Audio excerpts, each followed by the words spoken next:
ආයුබෝවන් කියලා පිළිගන්නවා ශ්‍රී ලංකා ක්‍රීඩාලෝලි ඔබ සියලු දෙනාම. එක්සත් අරාබි එමිරේට් රාජ්‍ය මූලික කරගෙන පැවැත්වෙන ඉන්ටර්නැෂනල් ලීග් T20 තරගාවලිය 8 වෙනි තරගය අද ගල්ෆ් ගයන්ස් කණ්ඩායම සහ ඩෙසර්ට් වයිපර්ස් කණ්ඩායම අතර ඩුබායි ජාත්‍යන්තර ක්‍රිකට් ක්‍රීඩාංගණයේදී පැවැත්වුණා. මෙම තරගයේදී ගල්ෆ් ගයන්ස් කණ්ඩායම පරදවා සුපිරි පන්දු වාරයකදී තියුණු ජයක් ලබා ගැනීමට ඩෙසර්ට් වයිපර්ස් කණ්ඩායම සමත් වුණා. ඒ අනුව මෙම තරගයේ කාසියවාසිය දිනා ගැනීමට සමත් වූ ඩෙසර්ට් වයිපර්ස් නායක සෑම් කරන් ප්‍රථමයෙන් පන්දු යැවීමට තීරණය කරා.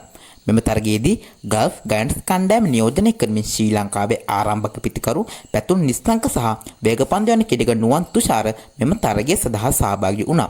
ඒ අනුව ඩෙසර්ට් වයිපර්ස් කණ්ඩායමේ ආරාධනයෙන් ප්‍රථමයෙන් පන්දුවට පහර දීම සඳහා පිටට පැමිණි ගල්ෆ් ගයන්ස් කණ්ඩායම නේද පන්දු වාර 20 අවසානයේදී කඩුළු පහක් දැවි ලකුණු 179ක විශාල ලකුණු පෝරුවක් නිර්මාණය කිරීමට සමත් වුණා. එම තරගයේදී ගල්ෆ් ගයන්ස් කණ්ඩායමේ ලකුණු පොරදස අවධානය යොමු කරු ශ්‍රී ලංකාවේ පැතුම් නිස්සංක මෙම තරගාවලියේදී සහභාගී වූ තරග තුනේදීම ආදිශතක 3ක් රැස් කිරීමට සමත් වුණා. ඒ අනුව මෙහිදී ඔහු පන්දු 29කදී වේගවත් ලකුණු 56ක් රැස් කිරීමට සමත් වුණා. ඔහුගේම ඉනිමට 4 පාරවල් 4ක් සහ දෙවන්ත 6 පාරවල් 4ක් ඇතුළත් වුණා. ඊට අමතරව ඇෆ්ගනිස්තානයේ රහමනුල්ලා ගුර්බාස් පන්දු 31කදී ලකුණු 41ක් රැස් කිරීමට සමත් වුණා. ඔහුගේම ඉනිමට 4 පාරක් සහ 6 පාරවල් 3ක් ඇතුළත් වුණා. එංගලන්තයේ ජේම්ස් වින්ස් පන්දු 22කදී ලකුණු 25ක් රැස් කිරීමට සමත් වුණා. ඔහුගේම ඉනිමට 4 පාරවල් 2ක් ඇතුළත් වුණා. ඊට අමතරව මැදපෙළ පිතිකරුවන් වූ එංගලන්තයේ මොයින් අලි පන්දු 11කදී ලකුණු 11ක් රැස් කිරීමට සමත් වුණා. ඔහුගේම ඉනිමට 4 පාරක් පමණක් ඇතුළත් වුණා. ඇෆ්ගනිස්තානයේ අස්මතුල්ලා ඔමර් සායි පන්දු 13කදී ලකුණු 20ක් රැස් කිරීමට සමත් වුණා. ඔහුගේ එම ඉනිමට 4 පාරක් සහ 6 පාරක් ඇතුළත් වුණා. ඊට අමතරව මෙම ඉනිමෙන් නොදැවී ක්‍රීඩා කර එංගලන්තයේ ටොම් මෝර්ස් පන්දු 8කදී 6 පාරක් සමගින් ලකුණු 10ක් සහ නැමීබියාවේ ගර්හඩ් එරාස්මස් පන්දු 6කදී 4 පාරක් සමගින් ලකුණු 7ක් රැස් කිරීමට සමත් වුණා. ගල්ෆ් ගයන්ස් කණ්ඩායම මෙම තරගයේදී පිහිටු සබඳතා සහ අවධානය යොමු කරුත් ආරම්භක පිතිකරුවන් දෙදෙනා වන පැතුම් නිස්සංක සහ රහමනුල්ලා ගුර්බාස් ගල්ෆ් ගයන්ස් කණ්ඩායමේ පළමු කඩුවලට පන්දු 42කදී වේගවත් ලකුණු 73ක සබඳතාවයක් පිහිටුවීමට සමත් වුණා.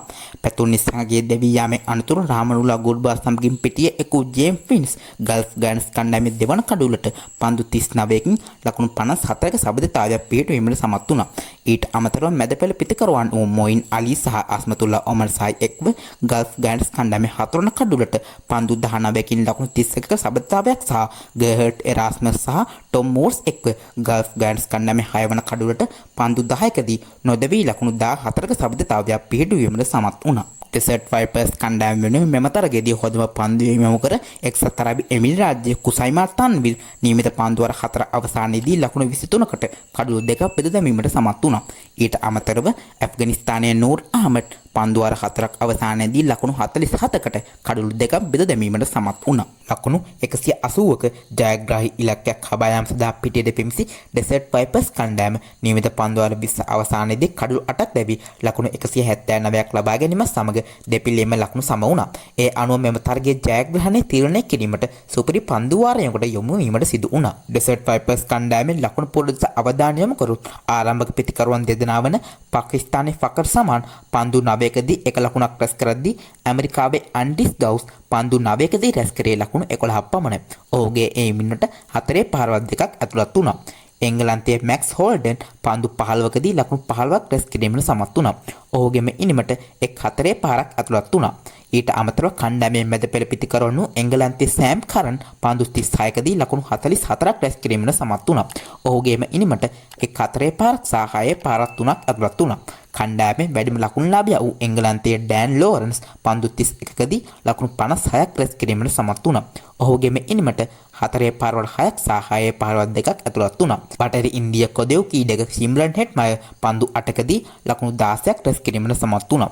ඔහුගේම ඉනිමට 4 පාරවල් 2ක් සහ 6 පාරක් ඇතුළත් වුණා. ඩෙසර්ට් වයිපර්ස් කණ්ඩායම මෙම තරගයේදී පිහිටු ස්ථාපිතවලට අවධානය යොමු කරොත් ආරම්භක පිතිකරුවන් දෙදෙනා වන ඇන්ඩිස් ගවුස් සහ ෆකර් සමාන් පළමු කඩුවලට පන්දු 14කදී ලකුණු 8ක සබඳතාවයක් පිහිටුවද්දී ඇන්ඩිස් ගවුස් සහ මැක්ස් හෝල්ඩන් එක්ව දෙවන කඩුවලට පන්දු 6කින් ලකුණු 6ක සබඳතාවයක් පිහිටුවීමට සමත් වුණා. ඉන්පසුව මැක්ස් හෝල්ඩන් සමගින් පිටියේ එක්කු සෑම් කරන් ඩෙසර්ට් වයිපර්ස් කණ්ඩායමේ තුන්වන කඩුවලට පන්දු 35කින් ලකුණු 48ක සබඳතාවයක් පිහිටුවීමට සමත් වුණා. මැක්ස් හෝල්ඩ්ගෙන් දැවී යාමෙන් අනතුරුව සෑම් කරන් සමගින් පිටියේ එක්කු ඩෑන් ලෝරන්ස් ඩෙසර්ට් වයිපර්ස් කණ්ඩායමේ හතරවන කඩුවලට පන්දු 37කින් ලකුණු 60ක ශබ්දතාවයක් පිහිටුවීමට සමත් වුණා.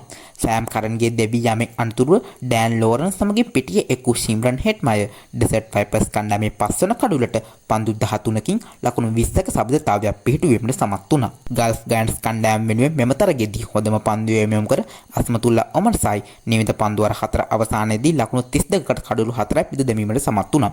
ඊට අමතරව ශ්‍රී ලංකාවේ නුවන් තුෂාර නියමිත පන්දු වර 4 අවසානයේදී එක් නිලකුණු පන්දු වරයක් සමගින් ලකුණු 33කට කඩලු 2ක් පිට දැමීමට සමත් වුණා. ඒ අනුව සුපිරි පන්දු වරේදී ප්‍රථමයෙන් පන්දුවල පහර දුන් ඩෙසර්ට් වයිපර්ස් කණ්ඩායමට නියමිත පන්දු 6 අවසානයේදී එක කඩුලක් දැවි ලකුණු 14ක් ලබා ගැනීමට සමත් වුණා.